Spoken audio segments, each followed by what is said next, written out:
So if you've ever been in one of those big project kickoffs for a major system rollout, the ones that cost a fortune and seem to take forever, that standard software is, well, it's just the starting point. It's really the customization, isn't it? The tailoring that makes or breaks it. Absolutely. And when you're talking big ERPs like SAP, there's this one acronym.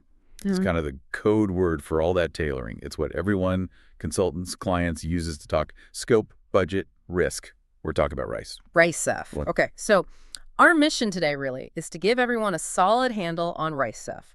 We want to break it down, look at those 5 key technical development areas, the things needed to make SAP fit your business, not just any business, going beyond the standard stuff. Precisely. Yeah. So RICEF, it stands for Reports, Interfaces, Conversions, Enhancements, and Forms.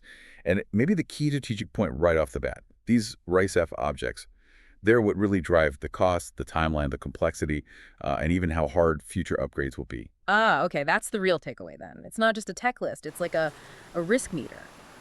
Because, SAP is huge, right? It probably covers, 80, maybe 90% out of the box? Easily. Sometimes more. But that last 10 or 20%, that's the stuff that makes a business unique.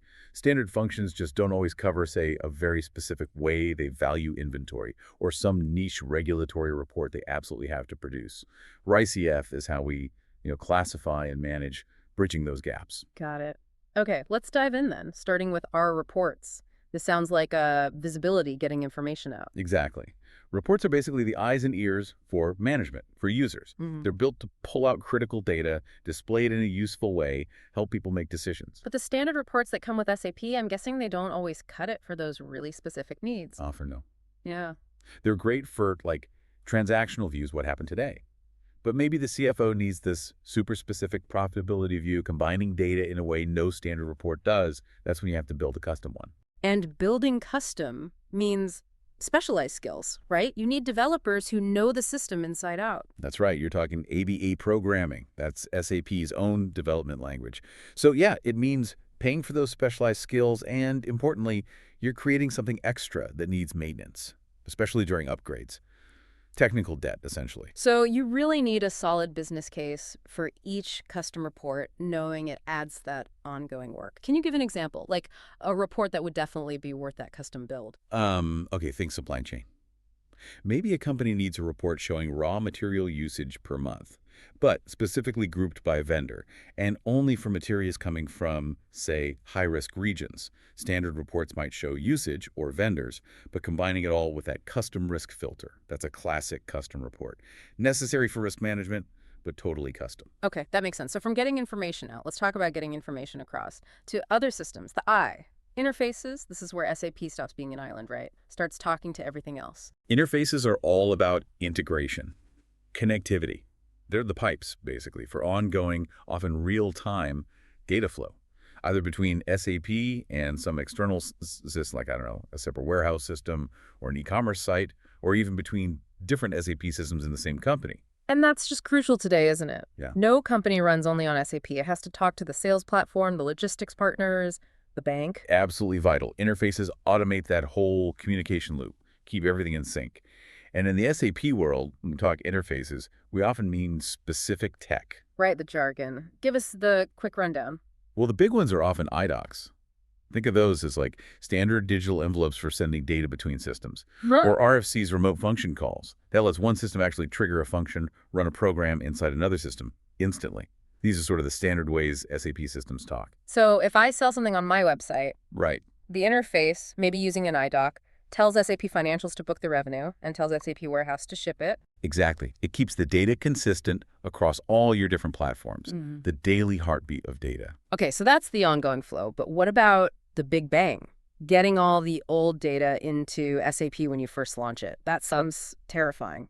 Which brings us perfectly to C, conversions. Conversions. Yes, the crucible, as you say. This is all about migrating that legacy data, all the historical stuff, into SAP. It's usually a one-time thing, happens right before you go live. Yeah. High pressure, high stakes. Yeah, I've heard the horror stories go live delayed weeks because the data conversion bombed. Why is it so tricky? Well, you're taking data from an old system, often messy, inconsistent, maybe structured completely differently, and you have to force it into SAP's very rigid, very standardized data model. It's definitely not just copy and paste. So the real work is in the mapping, Yeah. checking the data. That's the core of it. Data mapping is figuring out precisely how field X in the old system becomes field Y in SAP. Maybe the old system allowed 100 characters for an address, SAP only allows 40. What do? You have to define rules, truncate, clean it up, validate it. If that goes wrong, you could lose data, or worse, pollute your brand new system with bad master data right from day one. So conversion isn't just volume, it's about quality control, making sure the new system starts clean. Absolutely. The classic examples are customer master data or maybe product data. You might have 15 ways of spelling United States in the old system. The conversion program's job is to make sure only the one standard correct version gets into SAP. Single source of truth. Okay, big difference then. Interfaces are the daily blood flow. Conversions are the one-time organ transplant. Haha, well put, yes.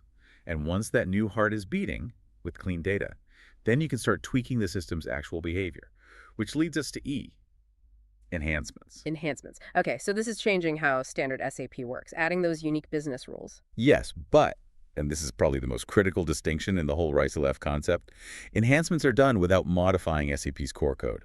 You extend, you don't rewrite. Ah, okay. Why is that separation so important? Stability? Stability, upgradability. Yeah. Survivability, really. If you change the actual core SAP E code, we call that a modification, then every time SAP issues an update or a patch, your change could get overwritten or just break. Yeah. It's a nightmare. Enhancements use specific hooks or connection points that SAP provides. Things like user exits, BADIs, the newer enhancement frameworks, they let you plug in your custom logic safely. So it's like SAP is a car engine. You're not taking the engine apart. You're adding a certified turbocharger using the official connection port. Exactly. You modify the engine block itself, warranty void, next service breaks it. Use the approved add-on port, it works, and the car is still upgradable. But hang on. If enhancements let you tailor the system perfectly, why wouldn't you just use them for everything? What's the downside? Ah, there's the rub. That's the challenge. While they're safer than modifications, every single enhancement still adds complexity. Every enhancement has to be checked, tested, maybe even adjusted during every major SAP upgrade. So a system with, say, 2,000 enhancements is just inherently more complex and riskier to upgrade than one with only 20. It's always a trade-off. Functionality versus long-term maintenance cost. That really drives home why counting the RICEF objects is such a big deal for the project's long-term health. More RICEF equals more complexity forever. You got it. Which brings us to the last letter, the one that's often most visible to the outside world. F, for forms. Forms, so printed stuff, documents. Exactly. The physical or digital output. These are the objects used to design and print those essential, often legally binding business documents. We're talking invoices, purchase orders, delivery notes, maybe checks. The things that actually go out to customers or vendors or get filed for audits. Right, so the F is where the system meets the real world, legally and aesthetically. That's a good way to put it. Think about an invoice.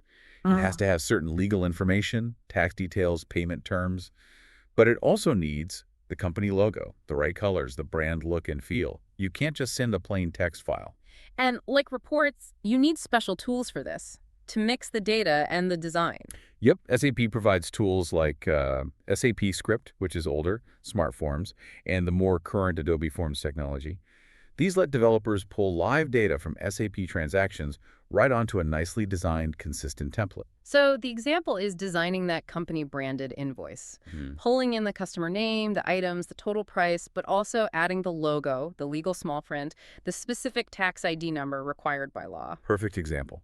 Forms ensure everything that goes out of the system looks professional and meets all the requirements. Uniformity, compliance. Okay, so if we pull it all together, RICF isn't just 5 random letters. It's the structured way projects manage all that custom development work needed during the main build phase, the realization phase, right? That's it. These 5 things together, RICEF, they cover all the ways you bridge the gap between standard SAP and what the business actually uniquely needs.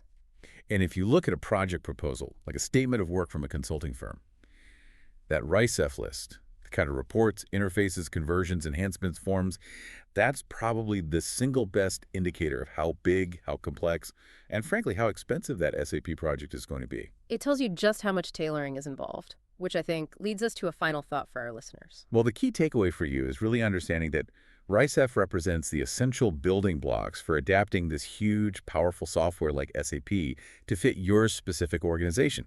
It's like buying a car off the lot versus getting one custom tuned. RICEF is the list of those custom tunes, and it shows you where the project risks really are. That risk idea is critical because if RICE covers all the custom, complex, high-maintenance bits, the parts needing special programming and testing, Yeah. we have to think about the future. Where things head. Right.